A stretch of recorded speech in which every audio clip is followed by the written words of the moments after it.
বিদ্যালয় একত্ৰীকৰণৰ অৰ্থে বন্ধ কৰা হ'ব এই বৃহৎ পৰিমাণৰ শিক্ষানুষ্ঠান অক্টোবৰৰ মাজভাগৰ পৰা আৰম্ভ হ'ব শিক্ষানুষ্ঠান বন্ধৰ প্ৰক্ৰিয়া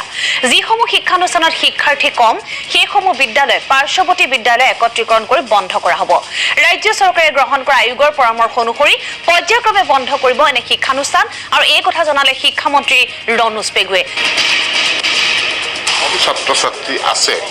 আৰু লগতে দূৰত্বৰ এটা কথা আছে যে 1 কিলোমিটাৰৰ ভিতৰত এখন প্ৰাথমিক বিদ্যালয় 3 কিলোমিটাৰৰ ডিষ্টেন্সৰ ভিতৰত এখন মানে আপাৰ প্ৰাইমেৰী স্কুল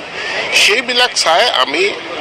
বিদ্যালয়সমূহৰ একত্ৰীকৰণৰ এটা প্ৰক্ৰিয়া চলি আছে তাৰ লগতে যিহেতু আমাৰ মাধ্যমিক শিক্ষা এতিয়া এটা বেলেগ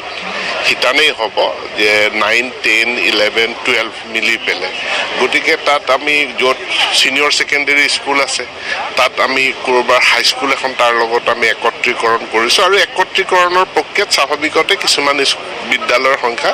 তেওঁলোক সেইবিলাক বিলুপ্ত হৈ যাব সেইটোৱে কথা কিমানমান বিদ্যালয় আমাৰ প্ৰস্তাৱসমূহ প্ৰায় আহি পাইছে প্ৰায় 3000 বিদ্যালয়ৰ প্ৰস্তাৱ আহি পাইছে